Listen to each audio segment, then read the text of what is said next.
Welcome to the Professor Lending Institute, where we make sense of housing economics and the home buying process. I'm Jordan Steffaniak, president of Professor Lending, licensed loan originator, and your home lending professor. In today's episode, I'm going to cover two really important topics, the closing disclosure and the loan estimate. These are two of the most important loan documents you're going to get as a buyer or somebody who's refinancing their home. And a lot of times you have no idea what these documents mean, and they're really, really important. So all I'm going to do is just simply walk through both of these documents, point out the important things to look at so that you know exactly what to expect. And so when you get one of these documents, you'll know how to read it and understand it so that you can compare different lenders' loan estimates, and you can understand what the closing disclosure is so you know what to ask or what to know. So let's go ahead and get started. So right here, what you see is a loan estimate. This is just a simple sample one from the CFPB. And this is what all loan estimates are going to look like. So the forms and the format is exactly the same across all loan estimates, which is really nice. So depending on which lender you go to, you're not going to get a different type of loan estimate. These are all organized on the same template. So there's a couple of important things here. Up at the top, you're going to see the date issued and your name, property, sales price, loan term, all those kind of things, loan type. Everything's going to be in here for you to see. And this is the case. You'll get this within 3 days of a complete loan application. So if you don't have a complete loan application, you're not required to get a loan estimate. But as soon as that complete loan application is done, you should receive this within 3 days. And if it's not, the lender is improperly following the regulations that we have for lenders. So they need to make sure that they have this to you within 3 days, and you can get it. You can take a look at it. And what's nice is you can compare loan estimates. So when you talk to lender X and you talk to lender Y and you talk to lender Z, get their loan estimates, and then you can just set them on the ground and look at them and say, okay, here's the differences between them. Because oftentimes lenders don't always, they'll quote you at different rates, but they're charging various amounts of points for those. And so being able to set them out and see exactly the differences, or they've misunderstood or miscalculated some of the different elements in here. And so that can lead to significant variances between loan estimates that aren't actually going to be true variances when you get to closing. They're going to be very, very different in very important ways. So I'll walk through that here, but you'll see here at the top, it's very simple, straightforward: loan amount, interest rate, monthly principal and interest right there. Boom. It's all pretty clear. You have a prepayment penalty if you do. Yes. If you don't, it's going to say no. Balloon payment there. Most people who are doing traditional conventional fixed mortgages are not going to have prepayment penalty or a balloon payment. You're going to have your projected monthly payment here, principal interest broken down. If you have mortgage insurance, it's going to be here. It's going to show you what it looks like with mortgage insurance, show you what it looks like without it, and then your estimated escrow amount here. So that's important to look at when you see these loan estimates. You compare the monthly payments. Oftentimes lenders are calculating that escrow amount differently. So you want to know what is my anticipated homeowners insurance, homeowners association dues, and the taxes. And then you can calculate it for yourself to see if they are overestimating or underestimating those figures to see that total payment. But really, you can just compare the principal and interest to get a good clarity on that, as well as the mortgage insurance. Mortgage insurance rates are going to be different depending on the lender. So let's go through here. So estimated taxes, yep, cool. So you're going to have now your estimated closing costs. So this is important. And then the estimated cash to close. So closing costs obviously is going to include pretty much everything that's not your down payment. And then the down payment is going to be added to it to where that's your total cash to close. So let's walk through some of these, but you can compare these. Again, that's the value of this. You can compare these across each other. So closing cost details here.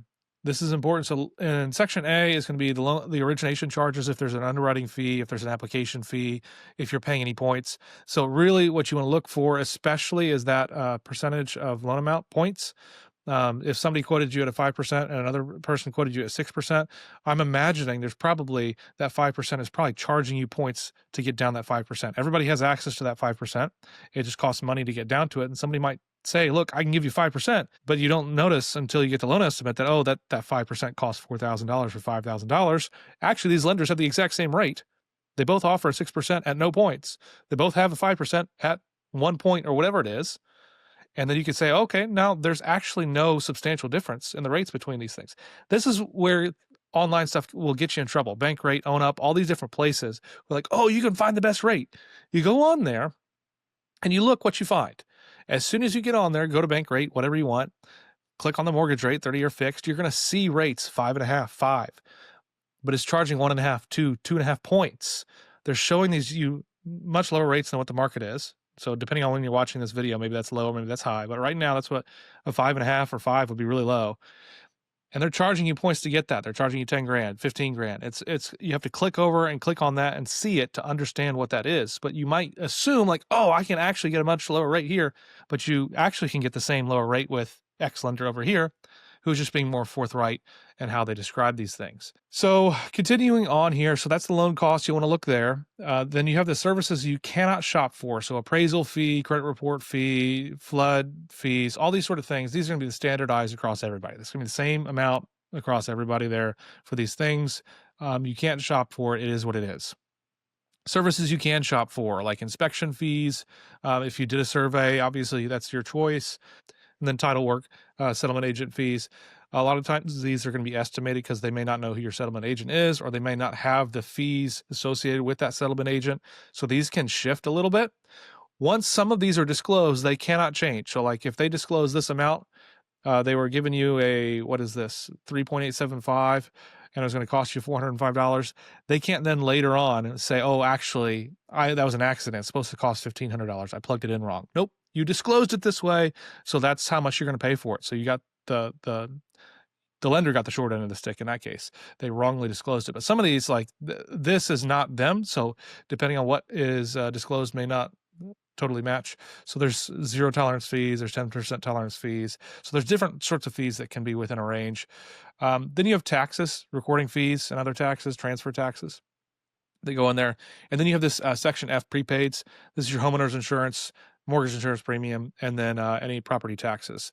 So basically what the prepaids is it's going to collect a certain amount of that total yearly payment there up front to fund your escrow account so that they can pay out for your homeowner's insurance or your taxes or whatever else, so they have enough. So like, let's say you're buying a house, taxes are due in 3 months.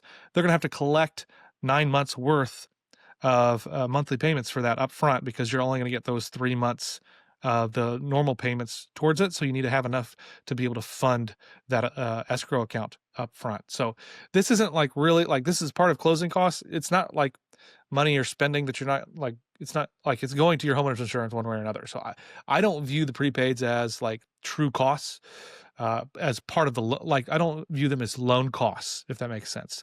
They're just traditional home costs that are associated with it, but they're not like additional sort of things, if that makes sense. Then you have that initial escrow payment at closing. You're going to pay a little bit to get the thing funded. So that's all part of escrow right there. If you have owner's title policy insurance, so depending on if it's a new construction or existing home, that would probably determine if you have that.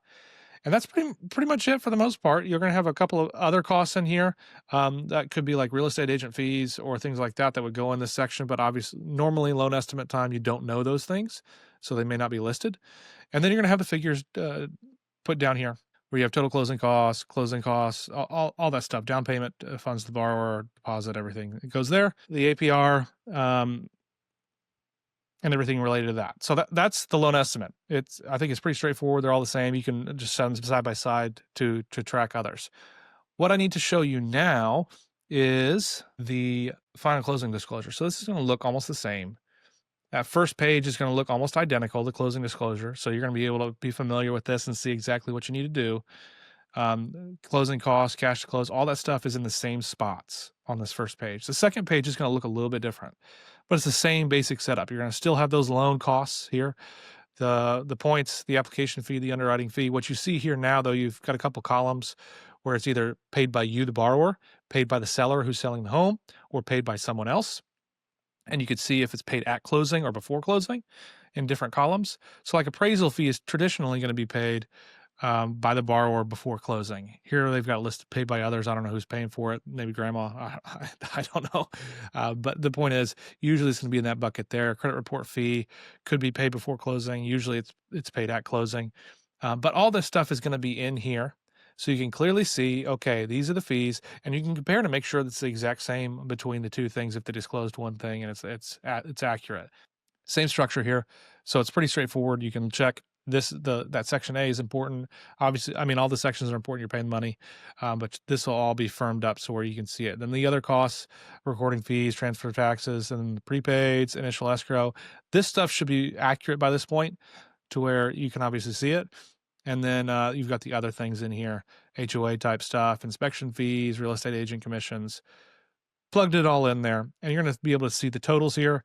What's nice here is you see the loan estimate, what was disclosed versus what's on the final closing disclosure to see how close it is. Oh, you've saved $2,000 between these two things. And then there's additional details in here and how some of this stuff is broken down.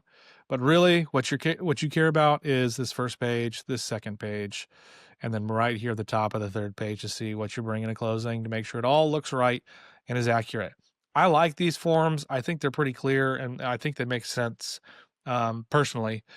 But oftentimes, if you don't deal with them every day, they can look daunting. They can look overwhelming. But in reality, they're pretty clean. You can compare them very easily, and they list out all the fees very nicely and transparently, so you know exactly what to expect. Closing disclosure, you have to get that at least 3 days before you close, and to make sure everything looks right. What I usually recommend is once you get one of these documents, review it immediately. That's the most important thing that comes in the disclosure package. Get those documents, look at them, review them, make sure everything looks like you were anticipating to look. If anything's weird, call your loan officer right away, email them and say, hey, can you explain this to me? And they'll usually be able to explain it like, oh yeah, this is what happened, or this is why it's this way. The appraisal came in lower, and so that changed some of the figures. But all these things, lenders are required to disclose things anytime certain things change. So you should be getting these new documents regularly so that you can keep track of things and be able to see them. So hopefully this was a useful sort of little walk through these two things. Super important. I recommend this video to all my clients who work with me to go check out this video to see if you're not familiar with the loan estimate or the closing disclosure to sort of get a sense for how they work. I try to call all my clients to walk them through it to make sure they don't have any questions, because I do think it's important to be educated and to understand exactly where your money's going and how it's being spent. I tend to like these forms. I think they're really straightforward, like I've said. So once you've done it a couple of times, you get pretty used to it. And they encourage transparency, and they encourage the ability to compare between lenders. So hopefully this is useful. I appreciate you all tuning in, and I look forward to continuing to educate you in home-related materials in the future videos.